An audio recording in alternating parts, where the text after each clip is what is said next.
also terror financing. Some case examples of how their nexus operates. All of you would be aware of Dawood Ibrahim.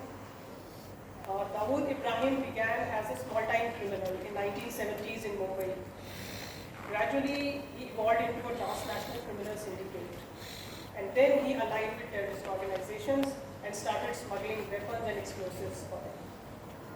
And ultimately, he also started indulging in various terrorist attacks, including 1993 Mumbai bombings in which RDX was used in India for the first time. He was also actively involved in smuggling FICN in India.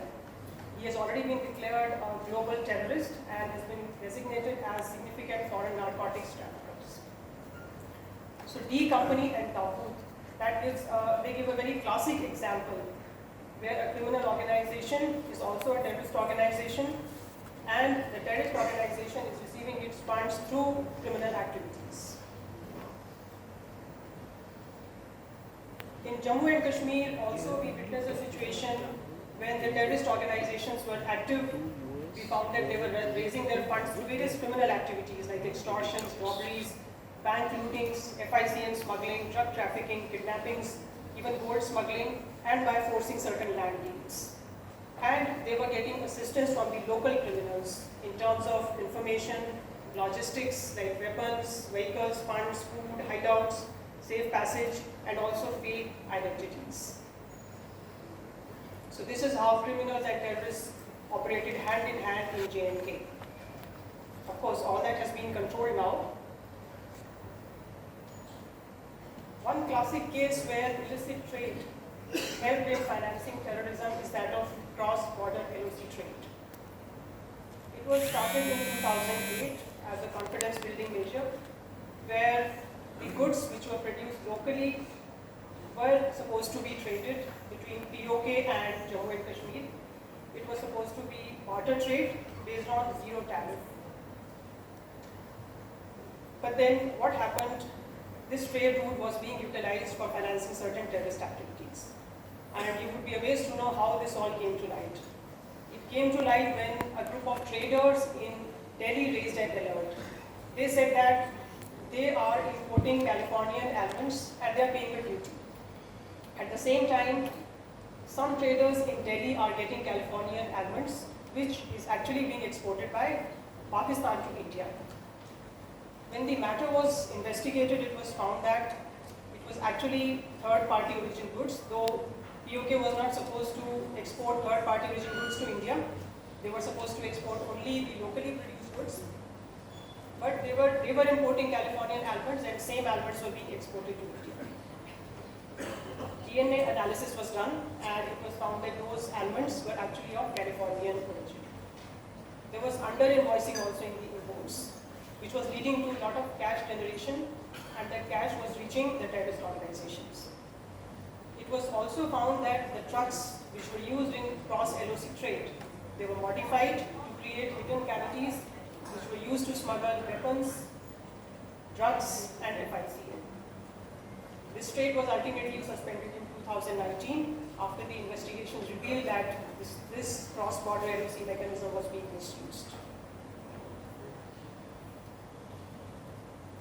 Another example where organized crime, illicit trade, and terrorism is getting mixed up is that of Khalistani terrorists. There has been a long-standing nexus between Khalistani terrorists and gangsters. And several designated terrorist organizations, I have named them, they have been operating from foreign soil such as North America, Europe, Pakistan, and Southeast Asia. Several gangsters have also joined these terrorist organizations, and they have been raising funds through various criminal activities such as drugs trafficking, weapons trafficking, explosives, and extortions. Coming to the strategies which the agencies use to disrupt the transnational organized crimes and illicit trade, they are basically two broad categories: intelligence-based and enforcement-based. Coming to intelligence-based strategies, mapping is done of high-risk areas based on artificial intelligence and big data analytics. Human intelligence is gathered through informers. Social media monitoring is done. Dark web monitoring is done. Inputs are also generated by various intelligence agencies and shared with the other law enforcement agencies. stakeholders also share information with the agencies, and of course there is robust case data management which raises alerts. Coming to enforcement-based strategies. Physical checking at the checkposts and nakas sometimes lead to huge seizures. Patrolling in border areas is another mechanism by which organized crime and illicit trade is being controlled.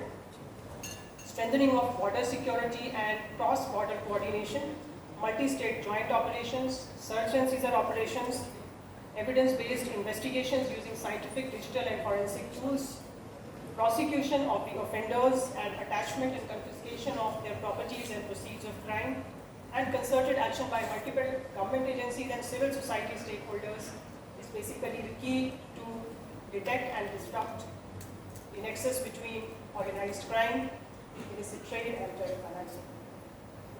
Quickly coming to the challenges which are being faced by various agencies.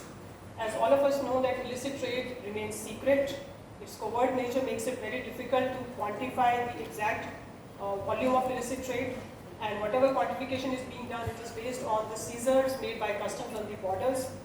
So existing data is inadequate, which precludes undetected portions. So lack of proper data also makes it difficult for policymakers to frame appropriate policy responses. Often we find that illicit trade goes hand in hand with legitimate trade. There are members of legitimate economy also who are a part of illicit trade, which makes it difficult to detect illicit trade. Sometimes consumers also do not appreciate full consequences of illicit trade. One major problem that law enforcement agencies encounter is that of transnational nature of the illicit trade and transnational organized crime. We find that evidence and many accused are located in different jurisdictions, and seeking legal assistance is a time-consuming and cumbersome process. Different legal regimes of different countries also poses a challenge, because what may be crime in one jurisdiction may not be crime in another jurisdiction. There are data privacy issues, and there are issues of penalty, because some countries don't provide for death penalty, some countries provide for death penalty. Technological advances made by terrorist organizations and organized crime gangs, though they are handy for the agencies also, but at the same time the criminals also make use of them. Use of dark web, use of encrypted messaging apps, and use of cryptocurrency, all this poses challenge. Use of proxies, and there is always inherent challenge of proving a conspiracy which remains hidden and secret. Coming to witnesses, many a times we find that witnesses are scared to come, or witnesses are not available who can give evidence about illicit trade. Corruption is another challenge. Now the way forward, we need to have reliable data first and foremost, so that appropriate policy responses can be framed. Multi-agency and multi-sector comprehensive approach is required. We cannot deal with illicit trade in bits and pieces. We cannot deal with arms trafficking on one side and drugs trafficking on the other side. It has to be a comprehensive approach covering all kinds of illicit trade. Because the same gang which indulges in arms trafficking also indulges in drugs trafficking. Continued synergy and cooperation among various central and state agencies, military intelligence, FIU, financial investigation units, NCB, cybercrime units, all this is needed to comprehensively deal with the problem of organized crime and illicit trade. This should be interesting. Again, prioritization needs to be done. There are some strategies which can give quick results with less resources. For example, if we strengthen border security, that can curb various kinds of smuggling and illicit trade, covering a whole range of products. Heightened surveillance over criminals, it's a time-tested strategy. And of course, technological upgrade and training of officers in dark web investigations, digital forensics and cybercrime investigations, definitely that is a need of the hour. Multidisciplinary approach and robust legal framework, they are needed to counter this nexus of illicit trade, transnational organized crime and terrorist financing complex. Thank you. I attended a lot of sessions of these people. Thank you, Sonia.